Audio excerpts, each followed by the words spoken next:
मिल्लत times में आपका स्वागत है। मैं हूं आपके साथ मुनव्वर आलम। हेल्थ मिनिस्ट्री में कोरोना वायरस और तबलीगी जमात में क्या कनेक्शन है, इससे संबंधित कोई मखसूस डेटा उपलब्ध नहीं है। हेल्थ मिनिस्ट्री एक ऐसा ऑफिशियल साइट है जिससे कोरोना से संबंधित सारी जानकारी मिलती है। कोरोना वायरस से मरने वालों या फिर संक्रमित लोगों की जानकारी तो इस साइट पर आपको मिल जाएगी, लेकिन ऐसे लोगों की मजहबी डिटेल्स, पर्सनल डिटेल्स मौजूद नहीं होती है। इसमें कोई शक नहीं है कि कुछ तबलीगी जमात के लोगों को कोरोना पॉजिटिव पाया गया है और कुछ लोगों की मौत भी हुई है, लेकिन इसका मतलब ये नहीं कि निजामुद्दीन मरकज ही कोरोना वायरस का एपी सेंटर है, जैसा कि मीडिया कहती नजर आ रही है। आखिर मीडिया सिख लीडर बलदेव सिंह पर चुप्पी क्यों है? आरोप क्यों नहीं लगाया जो कुछ दिन पहले इटली से वापस आया था, जिसे कोरोना वायरस था? बलदेव सिंह करीबन 15,000 लोगों को इन्फेक्ट किया, जिसके बाद 15 गांवों को 18 मार्च को ही पूरी तरह से सील कर दिया गया था। लेकिन इस पर मीडिया सवाल क्यों नहीं कर रहा और ना ही बातचीत करने को तैयार है। बलदेव सिंह की मौत 28 मार्च को हुई थी। यही नहीं, 1 अप्रैल को 2 टूरिस्टों से भरी बसें इंडिया गेट पर नजर आई। I just want to know how you came in such. No, that's right. No, that's what I'm asking you. I just want to know, but how you came here?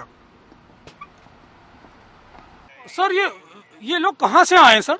ये sir Rishikesh से आए अभी। तो ये इस situation के अंदर how they came sir? हमारे अफसर बता देंगे। बट कितने लोग हैं टोटल? सर सॉरी, एक्चुअली हमारा कुछ भी नहीं है। नहीं तो if you have a permission, why you are hiding sir? No, just we don't want your permission, but we just want to know, you people are tourists, how you came in such situation? जबकि देश lockdown है। 2 अप्रैल को तेलंगाना के कई minister Ramnavami का त्यौहार बड़े धूमधाम से मनाया। सवाल इस पर क्यों नहीं हुआ? हिंदुस्तान में कोरोना से संबंधित संक्रमित लोगों की संख्या 2000 पार कर चुका है और अब तक 50 से ज्यादा लोगों की मौत हो चुकी है, लेकिन तबलीगी जमात के मरकज को ही कोरोना वायरस का एपी सेंटर बताया जा रहा है। यहाँ पर 1000 से ज्यादा लोग फंसे हुए थे और 23 मार्च को मरकज के अमीर मोहम्मद यूसुफ ने एसएचओ हजरत निजामुद्दीन को लेटर लिखकर इसकी जानकारी भी दी थी और बस पास जारी करने की मांग भी की थी, लेकिन पुलिस की कोताही और सरकार की सोची समझी साजिश में मरकज का नाम उछाल दिया गया ताकि सरकार की सारी नाकामियां छुप जाए और मीडिया भूखे भेड़ों की तरह मरकज पर टूट पड़ा। मीडिया ने शब्दों का खेल ऐसा खेला कि तबलीगी जमात पे 1200 लोगों को छुपा हुआ बताया, तो वहीं दूसरी तरफ माता वैष्णवी मंदिर में श्रद्धालुओं को फंसा हुआ बताया, मजनू का टीला में लोगों को फंसा हुआ बताया, लेकिन तबलीगी जमात के मरकज में लोगों को छुपा हुआ बताया। और पूरी कोशिश ये होने लगी कि देश भर में जितने भी कोरोना वायरस के मरीज हैं या जिन लोगों की मौत हुई है, उन सब का लिंक किसी ना किसी तरह से मरकज से जोड़ दिया जाए, और ये कोशिश अब भी जारी है। यही कोरोना वायरस पूरी दुनिया को अपने कदमों के नीचे ले आई, पर पूरी दुनिया में इसे ना तो किसी मजहब के साथ जोड़ा गया और ना ही इसे टोपी दाढ़ी लगाकर मुसलमान बताया गया।